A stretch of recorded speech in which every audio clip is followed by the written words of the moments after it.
Hi guys. I wanted to make a video here that I made for some of my friends about something that I discovered the other day, reading some stuff about this conjunction. So this conjunction supposedly resembles happened 800 years ago, and it happened also during Jesus' time, and it was supposedly the Bethlehem star.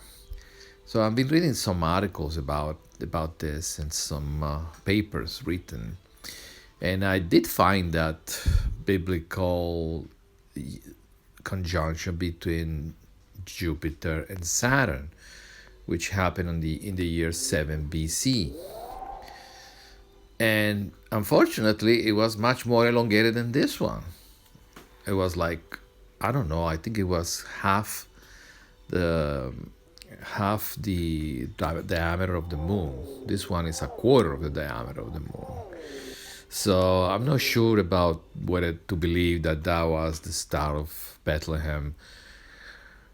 The birth of Christ is kind of controversial, and we don't know when it happened. If it happened in the year 7 or in the year 2, between the year 7 and 2 A.D., 7 B.C. to 2 A.D. It happened around there, but nobody knows with accuracy when it happened. So, however, there is the story of the Star of Bethlehem, right, that lingers around. So as I said, some people have done some research about this. But the funny thing is that there was a conjunction between Jupiter and Venus in the year 2 BC. And I was intrigued by that because, well, Venus is even brighter than Jupiter. And so I was wondering, wow, that would have been interesting. Let me simulate that. And so I wanted to simulate it for you guys because it's quite interesting. So we're going to do that in this app. So this is Jupiter and Saturn right now in LA under the horizon. The blue thing that you see there, the blue field of view, is my Maxutov plus a Pentax 20 XW, which yields exactly the diameter of the moon. Okay, so as you can see, these two guys here are like a quarter of the diameter of the moon right now. 1, 2, 3, 4, something like that. Anyways, and this is exactly how it looks through my Pentax. So the what I wanted to show you is let's go back to the 2 BC and let's see what happens. Let me center this in Jupiter. Selection, center object.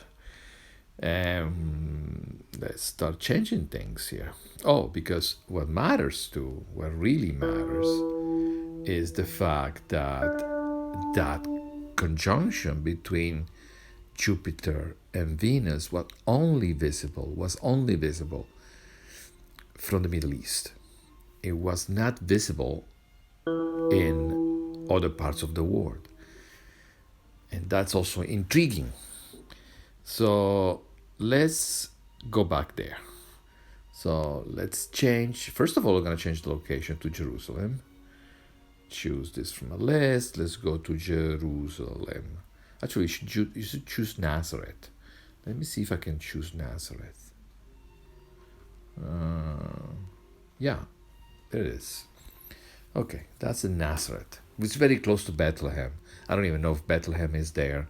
And I don't know how to spell Bethlehem in English. So Nazareth is good enough. It's like 2 miles from Bethlehem. Anyway, so that's that. Okay, this is Jupiter in Bethlehem at 10:30 a.m. Okay? I'm sorry, right now. On Tuesday. Okay, let's change the time. And let's go to advanced.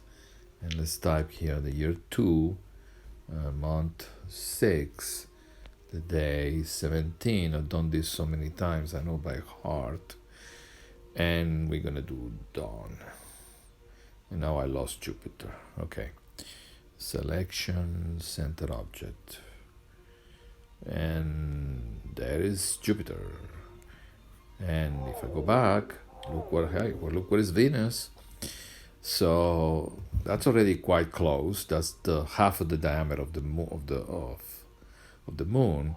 If I go back, this is during the day. This is at 11:33 a.m. in Nazareth on June 17, the year 2 BC. Okay, now let's go back and center the object again. Let's zoom in and let's run this simulation and let's find out how close Venus goes by Jupiter. Gentlemen, you won't believe this.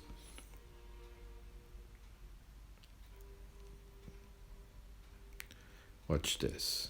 It's at 9:30 p.m. There it goes. Check that out. Huh? I find this unbelievable. That's how close they were. And Venus is humongous, so it must have been very close to Earth.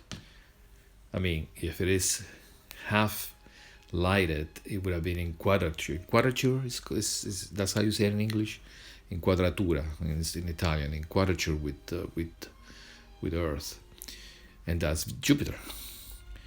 This would have been quartite. That huge star right there at what time it is? At 9:07 p.m.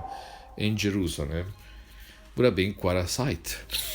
I think it would have been -5, -6, -7. I don't know. What is the combined magnitude of these two? I don't know. I think it's -5 and -4, right? Or -4 and -2. I don't quite remember. It would have been interesting to see.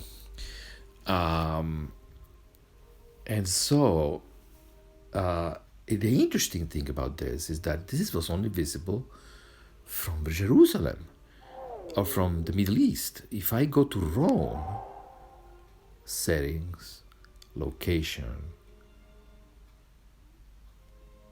and I go to Rome,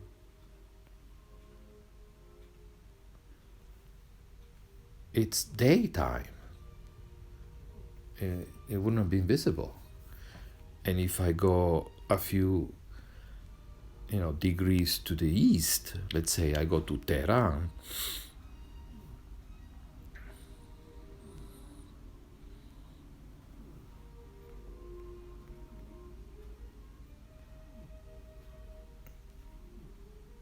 well, it's still low in the horizon,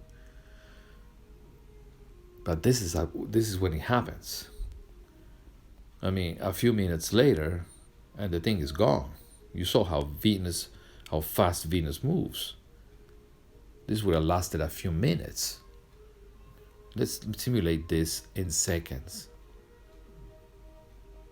And let's see how long this would have lasted. It would have lasted, what? That's under the horizon. So we would have lasted like 50 minutes. 10-15 minutes. That's about it. And then you would have been able to split both planets. So it starts, I would say that it starts from here, 10:16, all the way to 10:40, half an hour, 45 minutes. You would have been able to split the planets. It would have been quite a sight for like an hour. And then it would have been below the horizon by 11. Only in Jerusalem. It would have been visible for a long time and in all its splendor. Anyway, just a curiosity. Interesting, huh? Take care.